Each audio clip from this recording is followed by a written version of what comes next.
ہمیں اس کو بھی نظر انداز نہیں کرنا چاہیے. یہ بدقسمتی ہے ہماری کہ انگریزوں کے حوالے سے اور اس دور کی کچھ داستانیں جو ہیں وہ ہم تک پوری طرح سلیبس میں موجود نہیں ہیں. جہاں تک رنجیت سنگھ کا سوال ہے، مجسمہ نصب کیا گیا تھا شاہی قلعے میں، رنجیت سنگھ جو ہیں، میری رائے میں اس سے میں ایک بات کرتا ہوں، اس سے پھر آگے گفتگو بڑھے گی تو ہم اس پہ مزید بات کریں گے. میرا خیال ہے کہ رنجیت سنگھ ہماری تاریخ کا، ہماری قومی تاریخ کا، اس خطے کی تاریخ کا ایک بڑا اہم ترین کردار ہے. چونکہ 19ویں صدی کے جو پہلا کوارٹر ہے اس میں رنجیت سنگھ کی قیادت میں یہاں پر ایک سکھوں کی پہلی دفعہ ایک مضبوط اور یونیفائڈ گورنمنٹ یہ اسٹیبلش ہوئی تھی. انہوں نے افغانوں کو شکست دی تھی اور نتیجتاً ان کا وہ پنجاب جو اس زمانے کا پنجاب جس کی جورسڈکشن جو تھی پشاور اور ایون کابل بہت اچھی فاؤنڈیشن آپ نے قائم کر دی ہے. غیر صاحب مجھے بڑی خوشی ہے کہ آج آپ نے وقت نکالا، اس پر ہم مزید بات کریں گے ہسٹوریکل پرسپیکٹو میں بھی، لیکن اس کا جو ریلیجس پرسپیکٹو ہے ڈاکٹر حسین آزاد صاحب، یہ جو ایک عام مسلمان کے ذہن میں پرسپشن ہے کہ آپ کو یاد ہوگا کہ ایک زمانے میں علماء جو تھے ٹیلی ویژن پر نہیں آیا کرتے تھے، پھر انہوں نے منہ دوسری طرف کر کے ٹیلی ویژن پر آنا شروع کر دیا. ایک زمانے میں لاؤڈ سپیکر بھی حرام تھا، ایک زمانے میں ریل گاڑی بھی حرام تھی، ایک زمانے میں پرنٹنگ پریس بھی حرام تھا. تو یہ آہستہ آہستہ جو اجتہادی تھاٹ ہے ریلیجن کے اندر، اس کے باوجود جو ایک کامن ریلیجس کنسنسس ہے وہ یہ ہے کہ کسی بھی صورت ایک اسلامک سوسائٹی میں ایک سکلپچر کی اجازت نہیں دی جا سکتی. ڈاکٹر صاحب آپ کیا کہیں گے؟ بسم اللہ الرحمن الرحیم. In the name of Allah most gracious most merciful. سب سے پہلے تو میں آپ کا شکریہ ادا کرتا ہوں، آپ نے نہایت اہمیت کے حامل ٹاپک کے اوپر اظہار خیال کے لیے بلایا ہے، اور واقعتاً اس کی بڑی اہمیت ہے اور اسلامک کانسیپٹ بھی سمجھنا ضروری ہے. عوام الناس کو بھی پتہ ہونا چاہیے کہ اس سلسلے ہمارا دین اسلام کیا کہتا ہے. تو قرآن پاک کی واضح آیت ہے لا اکراہ فی الدین. ہمارے دین میں کوئی کمپلشن نہیں ہے، کوئی زبردستی نہیں ہے، کوئی مجبوری نہیں ہے. اور الدین یسر، حدیث پاک میں آقا دو جہاں صلی اللہ علیہ وسلم نے ارشاد فرمایا کہ ہمارا دین بڑا آسان ہے، بلکہ یہاں تک فرمایا یسروا ولا تعسروا، لوگوں کے لیے آسانیاں پیدا کرو، مشکلات پیدا نہ کرو. بشروا ولا تنفروا، اور ان کو بشارت دو، خوشخبری، گڈ نیوز، اور ان کو دین سے بیزار نہ کرو، برگشتہ نہ کرو. تو لہٰذا یہ جو آپ نے سوال کیا ہے، میں سمجھتا ہوں کہ اس کا جواب آپ نے شروع میں اپنے انٹرو میں دے دیا ہے. واقعتاً ایسی ہی بات ہے کہ اب دیکھیے ایک وہ ہے کہ جو بت ہے، اب وہ پتھر سے تراشیدہ ہے، وہ عبادت کے لیے، ورشپ کے لیے وہ بنایا جاتا ہے. جب مجسمہ ہے یہ الگ چیز ہے.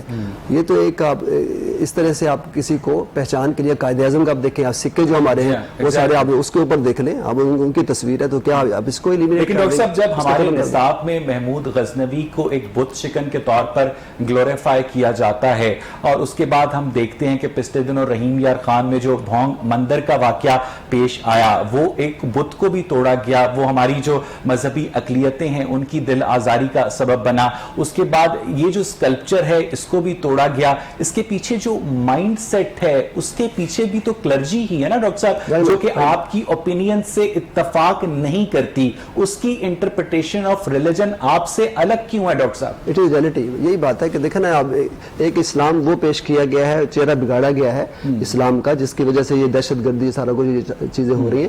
تو ہم نے جو اسلام کا اصل چہرہ ہے نا، روشن جو چہرہ ہے، تو وہ امن کا، محبت کا، پیس کا، لو کا، ہارمونی کا، بردرہڈ کا، اس کو اجاگر کرنے کی ضرورت ہے آج کے دور میں. اب دیکھیے میں بڑی تاریخی آپ کو مثال دیتا ہوں، اس سے بڑی میرا خیال مثال کوئی نہیں ہو سکتی. حضرت سیدنا عمر فاروق رضی اللہ تعالیٰ عنہ جب تشریف لے گئے اور حجر اسود کے سامنے کھڑے ہو کر آپ نے حجر اسود کو خطاب کیا. اب حجر اسود پتھر کا بنا ہوا ہے، اس کو ہم جا کے چومتے ہیں. 360 بت تھے خانہ کعبہ میں رکھے ہوئے تھے، چونکہ ان کی عبادت کی جاتی تھی اس لیے ان کو ختم کر دیا گیا. لیکن ایک پتھر وہاں پر آج بھی موجود ہے. اس کی ریزن کیا ہے، لاجک کیا ہے؟ آپ نے حدیث پاک میں، بخاری اور مسلم کی متفق علیہ حدیث ہے، آپ نے اسے خطاب کرتے ہوئے کہا یا حجر انی اعلم انک حجر لا تنفع ولا تضر واللہ ما قبلت الا انی رأیت رسول اللہ صلی اللہ علیہ وسلم یقبل. آدھے منٹ میں آپ کے پاس آ رہا ہوں. مجھے ڈاکٹر صاحب یہ بتائیے گا کہ جو بامیان میں بدھا کے مجسمے توڑتے ہیں ان کی انٹرپریٹیشن آف ریلیجن غلط ہے؟ غلط ہے. ٹھیک ہے سجاد صاحب, آپ نے یہ ساری گفتگو سنی, غازی عبداللہ صاحب نے اس کا ایک بہت اچھا ہسٹوریکل پرسپیکٹو دیا, ڈاکٹر صاحب نے اس کا ایک ریلیجس پرسپیکٹو دیا, سوشل پرسپیکٹو کہ آپ ایک گرو ہیں, آپ کیا سمجھتے ہیں کہ وہ انٹالرنس کیسے ڈیولپ ہوئی پاکستانی سوسائٹی میں کہ اگر آپ کو کوئی بات پسند نہیں بھی ہے تو کسی دوسرے کی خاطر آپ اسے برداشت کرنا سیکھیں. آج جس طرح سے مہاراجہ رنجیت سنگھ کا جو مجسمہ توڑا گیا ہے اس پرسپیکٹو میں پوچھ رہا ہوں. جی Owais, thank you very much for including me in the discussion.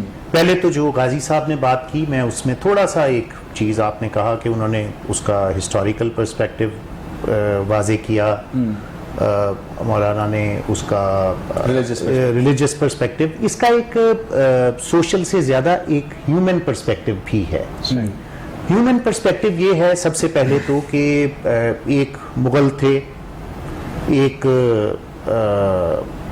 یہ سکھ تھے, مہاراجہ رنجیت سنگھ تھے, یا یہ 10 گرو جو سکھ مذہب کے گنوائے گئے وہ تھے. اس میں ایک بہت بڑا فیکٹر یہ ہے کہ مقامی کون تھا اور باہر سے آیا ہوا حملہ آور کون تھا. یہ بھی ایک بہت بڑا اور امپورٹنٹ فیکٹر ہے جس کو ہمیں مقامی تھا. جو سکھ لوگ مقامی تھے, ہندو لوگ مقامی تھے, باقی جتنے بھی تھے وہ بیرونی حملہ آور تھے, قابض لوگ تھے, جس کو آج کی جو ماڈرن پولیٹیکل یا اسٹیٹ کرافٹ, جی جس کو آپ قابض قوتیں کہتے ہیں. آپ اگر ہیومن پرسپیکٹو میں دیکھیں گے, پولیٹیکل سائنس کے پرسپیکٹو میں دیکھیں گے تو یہ ساری قابض. سجاد صاحب یہ انٹالرنس کیسے میں آ رہا ہوں اس کی طرف آ رہا ہوں. پہلے تو میں نے ان کی بات کو ایکسٹینڈ کرنا ضروری سمجھا. انٹالرنس جو ہے اس کو بھی اگر آپ اسٹڈی کریں بیکورڈ پورے اس فینومینن کو, تو یہ انٹالرنس حادثاتی نہیں ہے. یہ انٹالرنس کچھ ہمارے جو ویسٹڈ انٹرسٹ تھے اسٹیٹ کے over a period of time, ان کی ضروریات تھیں, انہوں نے سمجھا کہ یہ ہماری ضرورت ہے, تو انہوں نے یہ انٹالرنس اپنے سرٹن مقاصد کے حصول کے لیے باقاعدہ اس کو کاشت کیا, اس انٹالرنس کو, اس کو کھادیں دیں. تو یہ جو رنجیت سنگھ کا مجسمہ ہے, یہ رنجیت سنگھ کو ٹریبیوٹ پیش کرنے کے لیے نصب کیا گیا 2019 میں, یا ان ویسٹرن انٹرسٹ کو کیٹر کرنے کے لیے نصب کیا گیا جن کا آپ ذکر کر رہے ہیں؟ جی, اگر آپ اس کی ٹائمنگ کو دیکھیں, اگر آپ اس کی ٹائمنگ کو دیکھیں تو میری ذاتی رائے یہ ہے کہ اس میں اس کو ٹریبیوٹ میرے جیسے ایک آدمی کو جو اس کا ہیومن اینگل زیادہ اہم دیکھتا ہے, اس کے لیے یہ بڑی خوشی کی بات تھی کہ ہماری تاریخ کا, مقامی تاریخ کا ایک شخص تھا جس کو ٹریبیوٹ پہلی دفعہ شاید پیش کیا گیا ہے, جو نان مسلم شخص تھا ہماری تاریخ میں, اس کو ٹریبیوٹ, یہ ایک پازیٹیو بات تھی. لیکن جیسا کہ کہتے ہیں اعمال کا دار و مدار نیتوں پر ہے, تو ایک تو یہ کہ اس کی نیت پولیٹیکل موٹیویشن تھی, ہیومن موٹیویشن نہیں تھی. اسی طرح یہ آج جو موٹیویشن تھی اس کے اندر انڈیا کے اندر پولیٹیکل ڈیوائیڈ پیدا کرنا, یا جو بھی ان کے وہ کرتارپور کوریڈور کے ساتھ جو کوئنسائیڈ کر رہی تھی, اس کے ساتھ ہی کوئنسائیڈ کر کے, یہ میں نے ٹائمنگ کی بات آپ سے شروع میں کی. اگلی بات یہ اعمال کا دار و مدار جو نیتوں پر ہے, اس کو آپ آج کے واقعے سے بھی جوڑ لیں کہ جو شخص یہ حرکت کر رہا ہے, وہ فوٹیج موجود ہے, سب لوگوں نے دیکھی ہے. لیکن سجاد صاحب ہم نے تو سنا تھا کہ جو نیتوں کا حال ہے وہ تو صرف خدا جانتا ہے, آپ خدا تو نہیں ہے نا. نیت کا اظہار کر رہا ہے نا, ٹھیک ہے, وہ اظہار اپنی آواز بلند نعرے لگاتا ہوا کر رہا ہے. اس نے کیا نعرے لگاتے ہوئے وہ مجسمہ توڑا. میں غازی صاحب آپ سے یہ جاننا چاہوں گا کہ ہمیں یاد ہے بہت اچھی طرح کہ جو کوئین وکٹوریا کا مجسمہ 1890 میں لوگوں نے چندہ کر کے نصب کیا تھا مال روڈ کے اوپر, وہ اس وقت عجائب گھر کے اندر موجود ہے. ایک زمانے میں باقاعدہ گنگا رام کے مجسمے کے اوپر جوتیاں برسائی گئیں, اور اس ہنگامے میں جو لوگ زخمی ہوئے انہیں گنگا رام ہاسپٹل شفٹ کیا گیا. یہ بھی تاریخ کا ایک حصہ ہے.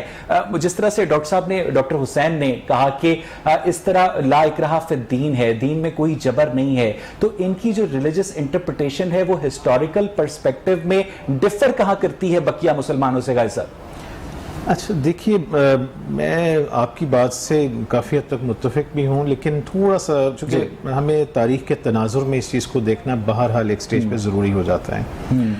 میرا یہ خیال ہے کہ ہندوستان کی جو تاریخ ہے, خاص طور پہ میڈیول جو ہسٹری ہے, اس وقت سے لے کے ہمارے ہاں سوسائٹی میں ڈیوائیڈ رہی ہے. یہ کوئی نئی بات نہیں ہے.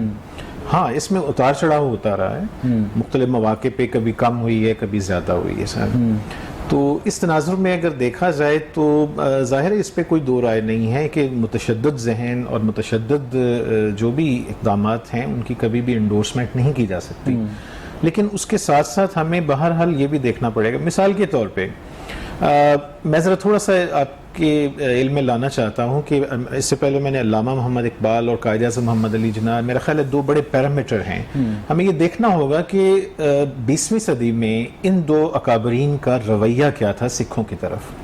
یہ بہت اہم بات ہے، اور اس کی وجہ یہ، مثال کے طور پہ علامہ نے اپنی شاعری میں انہوں نے گرو نانک کے بارے میں واشگاف الفاظ میں یہ کہا کہ ہندوستان میں توحید کی وہ علامت بن کر ابھرے ہیں. انہوں نے بارہا یہ باتیں کی ہیں. علامہ کے قریبی دوست احباب میں مجٹھیا صاحب تھے، مجٹھیا سنگھ صاحب جو تھے، بہت بڑا نام ہے، اور آپ کے شاید علم میں ہوگا کہ علامہ کی اب تک کی جو ہمارے پاس تاریخی تصاویر موجود ہیں وہ دراصل مجٹھیا صاحب کی زیادہ تر انہی کی کھینچی ہوئی ہیں، چونکہ وہ بہت پروفیشنل فوٹوگرافر تھے، شوقین تھے، اور ان کے جو قریبی لوگ یہ بات بتاتے ہیں کہ انہیں یہ بھی علم تھا کہ علامہ ایک بہت بڑی ایک شخصیت ہے، تاریخ میں ان کا نام ہے. تو اس تناظر میں اب مزے کی بات ہے، علامہ نے اپنے کچھ اشعار جو بانگ درا میں شامل کرنے تھے، انہوں نے باقاعدہ خط لکھا مجٹھیا صاحب کے نام، اور ان سے پوچھا کہ رنجیت سنگھ کے بارے میں میرے یہ جو باتیں ہیں یہ کہیں اس سے دل آزاری تو نہیں ہوگی. اب میں آپ کو اگلی بات بتاؤں کہ بانگ درا میں وہ اشعار شامل نہیں ہوئے. یہ ایک بہت بڑی ایک انڈیکیشن ہے، بڑی سویٹ قسم کا ایک انڈیکیشن ہے علامہ کے رویے کے بارے میں. اب آ جائیں قائد اعظم محمد علی جناح پہ. ہم جانتے ہیں کہ مسجد شہید گنج کا معاملہ انتہائی سینسیٹیو تھا ہماری پنجاب کی تاریخ میں، جس نے سکھوں اور مسلمانوں کو متحارب لا کے کھڑا کر دیا تھا. ٹھیک ہے، اس موقع پہ قائد اعظم کی تسلسل سے ان کی یہ پالیسی تھی کہ ان کے ساتھ ایک ایمیکیبلی، بلکہ قائد اعظم کی کئی سٹیٹمنٹس ہیں، انہوں نے کہا کہ مسلمان اور سکھ دونوں کی بات ہے جی، اور انہوں نے اس پہ انڈورس کیا کہ اب وہ ہمیں آگے بڑھنا ہوگا، چونکہ سکھ جو ہیں انہوں نے ان کی بہادری کی تعریف. مجھے یہاں پر صاحب ایک بریک لینی ہے، بہت ہی آپ سے سیکھنے کا موقع مل رہا ہے. ناظرین مجھے یہاں پر ایک بریک لینی ہے، جب ہم بریک سے واپس آئیں گے تو جو مہاراجہ رنجیت سنگھ کے مجسمے کو نقصان پہنچایا گیا ہے اس حوالے سے ہم مزید بات کریں گے مختلف پہلوؤں پر. اسٹے ود اس.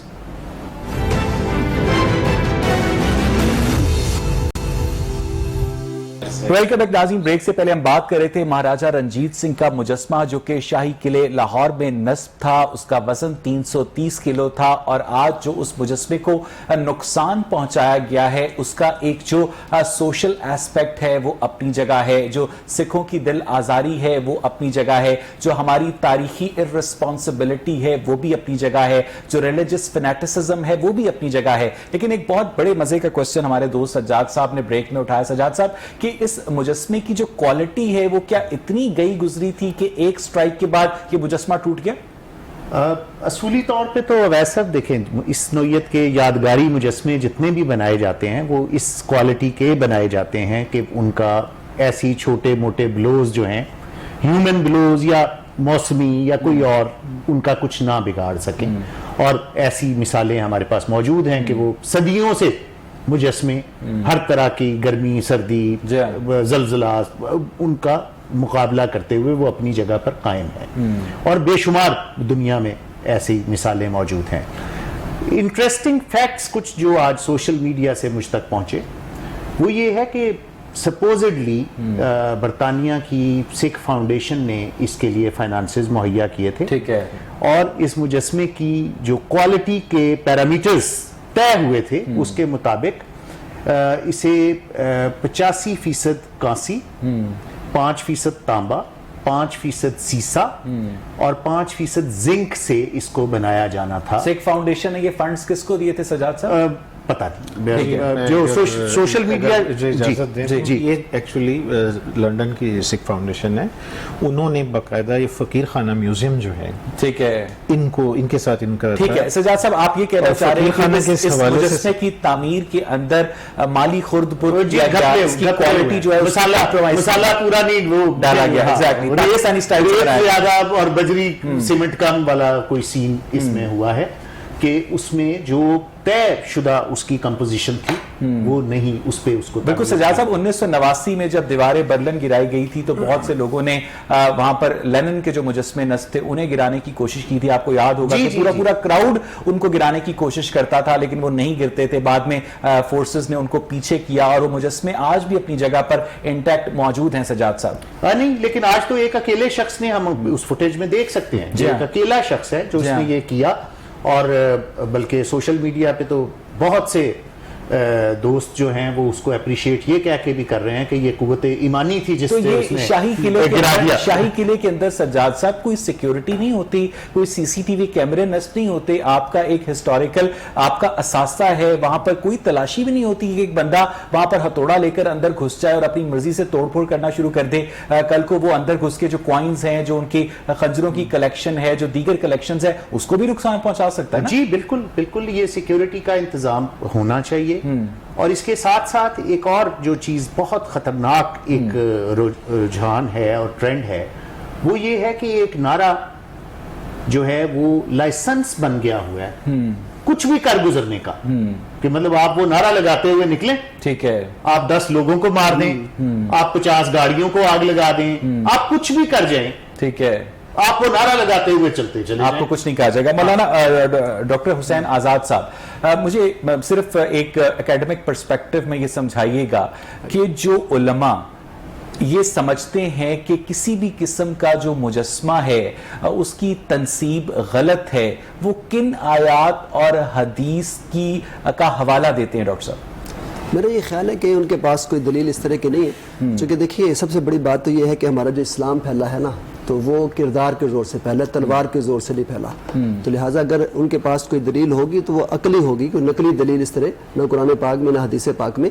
حدیث پاک میں اصل میں نا بعض لوگ اس کو سمجھتے نہیں ہیں. ایک حدیث وہ ہوتی ہے جسے ہم حدیث قولی کہتے ہیں, ایک حدیث وہ فعلی ہے, یعنی کون جو حضور نے ارشاد فرمایا, فعل جو حضور نے کیا جس کو سنت کہتے ہیں. ایک حدیث تقریری ہے, تقریری یہ ہے کہ حضور کے سامنے کوئی کام ہوا اور حضور نے منع نہ فرمایا, منع نہ کیا, اس کا وجہ یہ کہ وہ بھی جائز ہے. جیسے آج کل پینٹ شرٹ پہننا, اب آ کے تو جہاں کے دور میں لوگ آتے تھے, مختلف ڈیلیگیشن آتے تھے, مختلف لباس پہنتے تھے, حضور نے منع نہیں فرمایا, یہ بھی جائز ہے. انگریزی بولنا ہے, مختلف زبانیں حضور کے دور میں بولی جاتی تھی, حضور نے منع نہیں فرمایا. اب مجھے کسی نے آگے بتایا کہ مولانا صاحب ہے, انہوں نے خطاب کرتے ہوئے جمعے میں یہ کیا کہ لاؤڈ سپیکر یہ جو سائنس ہے یہ حرام ہے. تو میں نے کہا کہ ان سے جا کے ایک سوال کیجیے گا اپنی طرف سے, تو مجھے بتائیے گا انہوں نے کیا جواب دیا. نہیں اس کا جواب آ رہا ہے, تو میں نے کہا کہ اس کا پوچھیے ذرا کہ جس لاؤڈ سپیکر میں آپ خطاب فرما رہے ہیں سائنس حرام ہے, یہ سائنس کی ایجاد ہے. ایگزیکٹلی, لیکن ڈاکٹر صاحب ایک صحیح بخاری کی حدیث ہے جس کا مفہوم یہ ہے کہ جو تصویر سازی ہے وہ حرام ہے, جس کی وجہ سے ہم دیکھتے ہیں کہ ہمیں ایسٹرن رومن ایمپررز کی تصاویر ملتی ہیں لیکن ہمیں جو مسلم شخصیات کی تصاویر ہیں وہ نہیں ملتی ہیں. ہمیں اموی خلفاء ہو گئے, عباسی خلفاء ہو گئے, ان کا نام سکوں کے اوپر کنندہ ہوتا تھا لیکن ان کی شبیہ جو تھی وہ کنندہ نہیں کی جاتی تھی. تو اسی حدیث کو بنیاد بنا کر کیا ایک نتیجہ اخذ کیا گیا ہمارے فقہا نے کہ اگر تصویر غلط ہے تو پھر مجسمہ بھی غلط ہے؟ ہاں, اس پر اختلاف رہا ہے شروع میں, لیکن موجودہ دور میں وقت کے تقاضوں کو مد نظر رکھتے ہوئے جو علماء ہیں انہوں نے اپنی رائے سے باقاعدہ ودرا بھی کیا ہے. اب دیکھیں پہلے جو تصویر کے قائل تھے, جیسے آپ نے شروع میں انٹرو میں کہا کہ وہ اس کو ناجائز قرار دیتے تھے ٹی وی پر, اور بعض ایسے بھی تھے کہ جو تصویر کو بھی حرام قرار دیتے تھے. لیکن اب یہ جو عکس اس کو جو فتویٰ دیا گیا ہے یہ اصل وہ تصویر نہیں, یہ عکس ہے. لیکن اگر ڈاکٹر صاحب دین کا پیغام آفاقی ہے تو ہر گزرتی صدی کے ساتھ علماء کی رائے تبدیل کیوں ہو جاتی ہے؟ ہاں, یہ اصل میں تبدیل اصل اس لیے ہوتی ہے کہ حالات بدل جاتے ہیں. اس کا جو دین کا پیغام تو آفاقی ہے, دین کا پیغام تو آفاقی ہے, لیکن جو دین ہمارا وہ آفاقی ہے نا, چونکہ اس نے قیامت تک رہنا ہے اور قیامت تک جو حالات بدلیں گے اسی کو اجتہاد ہم کہتے ہیں. اب مجتہدانہ جو فکر ہے وہ اسی لیے پروان چڑھتی ہے. مجتہدانہ فکر کی وجہ سے مسلمانوں کے اندر ڈویژنز کریٹ نہیں ہوتی. اصل میں جو اجتہاد ہوتا ہے نا وہ فروعی مسائل کے اوپر ہوتا ہے. جو اصل ہمارا ہے نا جو قرآن اور حدیث ہے, جو اس سے ڈیرائیو جو چیزیں ہیں جو اصلیت کی حامل ہیں, اس پر تو اجتہاد ہو ہی نہیں سکتا. اب دیکھیں دین ایک ہے ہمارا, اسلام ایک ہے, قرآن ہمارا ایک ہے, نبی آخر الزمان ہیں عقائد دو جہاں صلی اللہ علیہ وسلم, جو دین کی اصل ہے. مجسمے کی تنصیب غلط ہے, یہ اجتہاد کیا گیا جس سے آپ اتفاق نہیں کرتے ڈاکٹر صاحب. ہاں جی ہاں جو کہہ سکتے تو اس کا مطلب یہ ہے کہ جن لوگوں نے یہ اجتہاد کیا ہے وہ اپنی دلیل بھی قرآن و سنت سے لاتے ہیں, اور جو آپ لوگ اتفاق نہیں کرتے آپ بھی اپنی دلیل قرآن و سنت سے لاتے ہیں. تو اس کا مطلب یہ ہے جو اسلامی تعلیمات ہیں وہ آپ کی پسند کو بھی کیٹر کر رہی ہیں اور ان کی پسند کو بھی کیٹر کر رئی ہیں. نہیں, اس کا تعلق وہ بات آ جاتی ہے نیت کے اوپر. اب دیکھیں نا کوئی چیز انسان جب بناتا ہے تو اس کی نیت کیا کار فرما ہے, اس کا فیکٹر کیا ہے. اب گڈ فیتھ وہ کر رہا ہے اور دوسرا اس کو نیگیٹو پوائنٹ میں لے رہا ہے, تو اس کا مطلب اس کی نیت, اس کا مطلب ہے جو افغانستان میں بامیان میں بدھا کے مجسمے توڑے گئے تھے وہ بھی غلط تھا. لیکن وہ اپنے طور پر ان کی جو نیت ہے وہ دیکھا جائے گا وہ کس پرسپیکٹو میں انہوں نے اس کو کیا ہے. ٹھیک ہے, تو اگر اس کا نیگیٹو ہے تو وہ غلط ہے, اگر پوزیٹو ہے وہ صحیح ہے. اس کا مطلب یہ ہے کہ اگر مطیع الرحمان جو ہے اچھی نیت کے ساتھ بنگالی قوم کو آزادی دلوانے کے لیے راشد منہاس کا طیارہ گرانے کی کوشش کرتا ہے, تو چونکہ اس کی نیت اپنی قوم کے لیے ٹھیک ہے, تو مطیع الرحمان اور راشد منہاس دونوں جنت میں ہوں گے. اس کو تو کونڈم ہم کریں گے. اس کی وجہ یہ ہے کہ آپ دین کا, لیکن اس کو بنگلہ دیشی علماء کنڈیم نہیں کریں گے. ہاں تو وہ تو ایگزیکٹلی, لیکن دین کا پیغام تو آفاقی ہے نا. باؤنڈریز چینج ہونے کے بعد دین کا پیغام تو نہیں بدل جاتا نا ڈاکٹر صاحب. لا محالہ, لیکن اجتہاد پھر بھی قائم رہتا ہے. دیکھیں نا آپ حالات جب بدل جاتے ہیں اس کے مطابق آپ نے چلنا ہے نا, حالات کے مطابق چلنا ہے. اگر اس کو اجتہاد کو درمیان سے آپ نکال دیں تو اس کا مطلب جو موجودہ دور کے تقاضے ہیں اس کے مطابق اسلام تو اگر امام ابو حنیفہ نے جابر سلطان کے سامنے اعلائے حق کیا تھا تو وہ تو حالات کے مطابق نہیں چلے تھے. اگر امام حسین نے یزید کے خلاف آواز اٹھائی تھی تو وہ تو حالات کے مطابق نہیں چلے تھے. انہوں نے تو اپنی دینی تعلیم کے اوپر عمل کیا تھا نا ڈاکٹر صاحب. کیا تھا بالکل ایسا. آپ حالات کے مطابق چلنے کی ترغیب دے رہے ہیں. لا محالہ.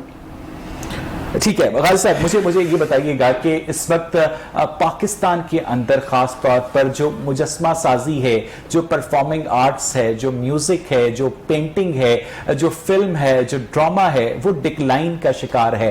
کیونکہ پاکستان میں سائنس بھی ہے وہ بھی ڈکلائن کا شکار ہے. یعنی پاکستان کے اندر وہ کون سے ایسے تہذیبی عوامل ہیں جس کی وجہ سے ہم ان پرفارمنگ آرٹ سے دور ہو گئے ہیں؟ کیا یہ وجہ اقتصادی ہے, کیا یہ وجہ مذہبی ہے, کیا یہ وجہ سماجی ہے؟ غیر صاحب دیکھیے یہ ایک بڑی مشکل بحث ہے اور اس کی کوئی ایک ڈائمنشن نہیں. ٹھیک ہے, ذرا اس کو سمپلیفائی اگر آپ لوگوں کے لیے دیکھیں سادہ لفظوں میں یہ کہہ لیجئے کہ یہ ہمیشہ سے مسئلہ رہا ہے, اب بھی ہے, اب ذرا زیادہ کہہ لیجئے. میں ویسے اسے دونوں پہلوؤں سے دیکھتا ہوں.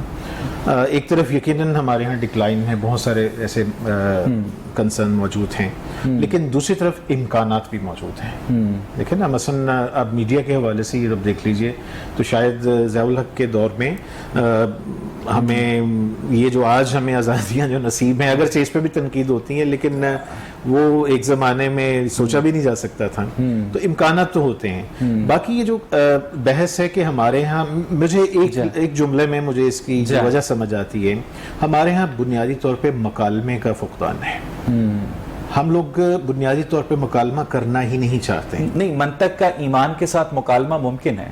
جی میرا خیال, دیکھیں ابھی مذہبی بات بھی ہو رہی تھی, میری ڈومین تو نہیں ہے, لیکن جو میں ایک بحثت انسان, ایک طالب علم میں جو غور کرتا رہتا ہوں, اور خاص طور پہ میری رائے ہے کہ اس سلسلے میں علامہ محمد اقبال نے جو reconstruction of religious thought in Islam لکھی تھی تو اس سے بڑی مدد لی جا سکتی ہے. ایسے بہت سارے علماء موجود ہیں, ہر دور میں رہے ہیں, جنہوں نے اجتہاد کی بات کی ہے. میرا خیال ہے کہ دین اسلام کی بھی مبادیات تو ہیں, لیکن مبادیات کے بعد جیسے انہوں نے فرمایا آزاد صاحب نے کہ ہر دور کے لیے, دیکھیں نا یہ تو پھر وہ دین اس کا جواز ہی ختم ہو جاتا ہے اگر وہ ہر دور کے تقاضوں کے ساتھ آپ نے جواب دینا.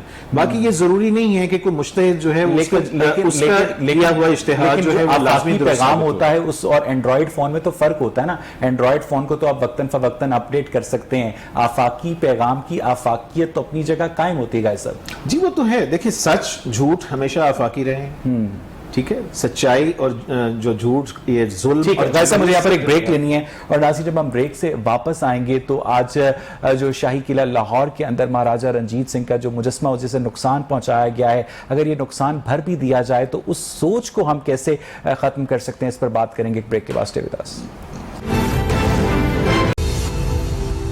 ویلکم ایک ناظرین, بریک سے پہلے ہم بات کر رہے تھے اس واقعے پر جو پیش آیا جب مہاراجہ رنجیت سنگھ کے مجسمے کو شاہی قلعے لاہور کے اندر گزن پہنچائی گئی, نقصان پہنچایا گیا. ہم نے اس کے مختلف ایسپیکٹس پر بات کی. غازی صاحب آپ کیا سمجھتے ہیں کہ آج ہی کا دن کیوں؟ There was a method in the madness?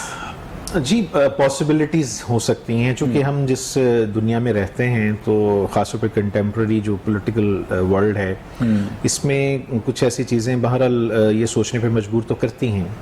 اور سب سے بڑی بات میرے ذہن میں یہ خاص طور پہ یہ ویڈیو دیکھ کر یہ اندازہ ہوا کہ دیکھیں سیکیورٹی نہ ہونے کے برابر تھی، وہ لوگ کہاں تھے، آرکیالوجی ڈپارٹمنٹ جو ہے جو شاہی قلعہ کی جی اس کی ذمہ داری ہے وہ لوگ کدھر تھے، اور بڑے مزے سے ایک شخص اترتا ہے. اور پھر سب سے بڑی بات کہ اس کی کوالٹی، یعنی وہ ایسے لگا جیسے کسی نے پلاسٹک کے کسی کھلونے کو ایسے اٹھا کے نیچے پھینک دیا.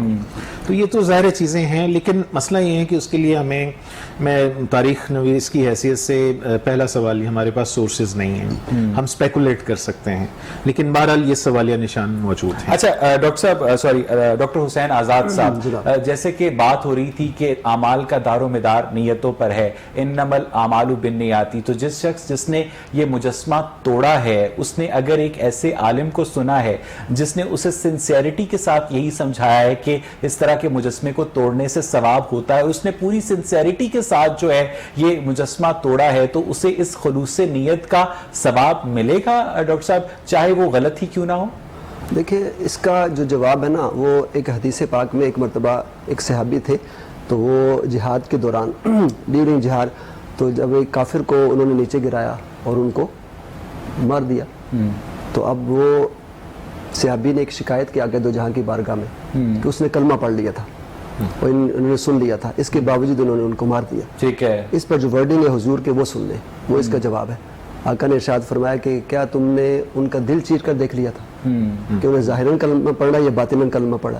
ہو سکتا ہے کہ یہ میرے سوال کا جواب نہیں ہے سر. جس شخص نے مجسمہ توڑا ہے اگر وہ پوری ایمانداری کے ساتھ کنونسڈ ہے کہ یہ مجسمہ توڑنا ہی عین کار ثواب ہے، تو اسے اس کنوکشن کی، اس خلوص نیت کی اس کا کوئی اجر نہیں ملے گا؟ دیکھیں اس کے جزا کا تعلق، اجر کا تعلق، جو ریوارڈ کا ہے وہ اللہ تعالیٰ کے ساتھ ٹھیک ہے، اور نیت کا تعلق بھی اللہ تعالیٰ کے ساتھ ہے. اس پر ہم فتویٰ نہیں دے سکتے آیا کہ اس کا جو اللہ تعالیٰ نے اس کے جو ذہن میں اس نے سوچا ہے اس کو کنسیو کیا یا نہیں کیا، پورا جو دین کا مزاج ہے اس کو مد نظر رکھتے ہوئے میں اس پر فتویٰ نہیں دے سکتا. اچھا سجاد احمد منصوری صاحب، سجاد صاحب جی بات میں کر دوں. میرے خیال میں شاید جو اسلامی ریاست ہے اس میں بھی میں نے سنا ہے، میں 100% شیور نہیں ہوں کہ اس میں بھی اس طرح کا کانسیپٹ ہے، اور جو جدید ریاست ہے اس میں بھی کانسیپٹ ہے کہ اگر آپ کوئی چیز غلط بھی سمجھتے ہیں کسی بھی پیمانے پر، تو آپ اتھارٹیز کو رپورٹ کر سکتے ہیں، ان سے شکایت کر سکتے ہیں. آپ قانون کو اپنے ہاتھ میں لے کے اس کو امپلیمنٹ کرنے، ڈیولز ایڈوکیسی کروں اور اسی شخص کی طرف سے کروں، آپ کیسے ان اتھارٹیز کو رپورٹ کر سکتے ہیں جنہوں نے اس مجسمے کو وہاں پر نصب کیا ہے؟ نہیں تو آپ اپنا آپ کے گریونسز ہیں نا، آپ اپنی آواز اٹھائیں، جس فورم پر اٹھا سکتے ہیں، لوکل ہے، پروونشل ہے، نیشنل ہے، انٹرنیشنل ہے. پبلک اوپینین کو آپ موبلائز کر کے پریشر گروپس بنا سکتے ہیں، مطلب اس کی بے شمار. غائب صاحب کچھ ایڈ کرنا؟ جی دیکھیے یہ وہ بڑا اہم نقطہ ہے جس پہ ہمیں بڑے ٹھنڈے دماغ سے اس چیز کو سمجھنا ہوگا، اس کی اسپرٹ کیوں. دیکھیں مغلوں کے عہد میں سکھوں کو بہت ٹف ٹائم ملا، اس میں کوئی شک نہیں ہے، اس کی ظاہر انٹرپریشنز ہو سکتی ہیں. اسی طرح مہاراجہ رنجیت سنگھ جو تھے، میں ذاتی طور پہ میری جو تحقیق اور مطالعہ یہ کہتا ہے کہ مہاراجہ اپنی ذاتی حیثیت میں مسلمانوں کے حوالے سے بہت بہتر آدمی تھے. انہوں نے اپنے دربار میں لیکن کھانے پر پابندی عائد کر رکھی تھی، ان کی ایک بیوی مورا سرکار جو تھی وہ مسلمان بھی تھی. جی صاحب میں اس میں تھوڑا سا ایڈ کرنا چاہتا ہوں. لیکن ان کے جو بہت سارے ایسے سکھ مصاحبین جو ان کے جنرلز وغیرہ، ان کے حوالے سے ایسے بے شمار واقعات ہیں، جیسے بادشاہ مسجد کو استبل بنا دینا. یہ بات ٹھیک ہے، یہ کافی حد تک اس پہ اگرچہ ڈیبیٹ موجود ہے، اب ہمارا موقع نہیں ہے، ورنہ اس پہ ہسٹورینز کے ہاں دو. کیونکہ ایک روایت یہ بھی ہے نا غیر صاحب کہ جب مورا سرکار اور رنجیت سنگھ کی شادی ہوئی تھی تو انہوں نے اپنی شب زفاف جو ہے مسجد وزیر خان کے ایک مینار میں بسر کی تھی، جس کے بعد رنجیت سنگھ بہت بیمار ہو گیا تھا. دیکھیں یہ ایسی مثالیں جو کنٹراڈکٹری بھی ہوتی ہیں، یہ بڑی شخصیات میں تاریخ میں ہمیشہ یہ صرف رنجیت سنگھ کا مسئلہ یہ بات ٹھیک ہے. جی یہ صحیح ہے. میں مجموعی طور پہ سمجھتا ہوں کہ رنجیت سنگھ اپنی ذاتی حیثیت میں مجموعی طور پہ مسلمانوں کے حوالے سے بہتر آدمی تھے. ٹھیک ہے. لیکن ان کے ارد گرد بہت سارے ایسے لوگ تھے ان کے دور میں مسلمانوں پہ خاصے مظالم ہوئے، اور اسی کا ایک شاخسانہ تھا کہ سید احمد جو تھے انہوں نے پھر وہ تحریک جہاد سکھوں کے خلاف شروع کی، چونکہ یہاں سے بہت ساری رپورٹس جاری تھی جن میں ظاہر ہے کچھ مبالغہ بھی تھا لیکن کچھ ریالٹی. تو میرا جو نقطہ ہے سر وہ یہ ہے کہ سکھ اور مسلمان دونوں نے اپنے اپنے مفتوح عہد میں، یوں کر لیجئے، ٹھیک ہے، دونوں نے مظالم سہے، کوئی کسر نہیں چھوڑی. اگلا مرحلہ آتا ہے، اس میں میں اگین یہ میں گزارش کروں گا کہ ہمارے لیے بہترین رہنمائی علامہ محمد اقبال اور قائد اعظم اور ہمارے اکابرین کا رویہ ہے.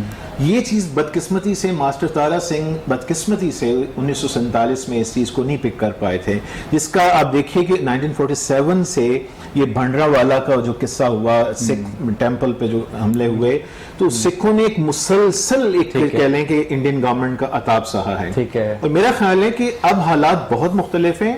ہمیں جو کوشش کرنا چاہیے کہ سکھوں کے درمیان جو کہ علامہ اور قائد اعظم کا موقف تھا، ہمیں ان چیزوں کو زیادہ سے زیادہ ہائی لائٹ کرنے کی ضرورت ہے. یعنی ہمیں چیری پکنگ کرنے کی ضرورت ہے، ہمیں ٹوٹالٹی میں سچ بتانے کی ضرورت نہیں ہے، ہمیں میک اپ کرنے کی ضرورت ہے. میک اپ نہیں، ہسٹری کا میک اپ. سچ بتائیں لیکن کمپلیٹ سچ بالکل بتائیں، لیکن سچ کے ساتھ ساتھ ایک سچ یہ بھی چاہے وہ سچ ریاستی مفاد کے مخالف ہی کیوں نہ ہو. بالکل اس میں کوئی سر اس کی تو آپ کے اسکولوں میں تو خیر اجازت دی نہیں جائے گی. سجاد صاحب آخری سوال، اس شخص کو سزا کیا ملنی چاہیے؟ وہ جو بھی قانون ہمارا کہتا ہے، مجھے میں ذاتی رائے اس پہ نہیں دینا چاہوں گا. آئی ایم نو بڈی کہ میں چوز کروں کہ اس کو کیا سزا ملنی چاہیے. میں کنڈیم کر سکتا ہوں کہ اس نے جو حرکت کی وہ ایک بڑا قبیح فعل تھا، غلط فعل تھا.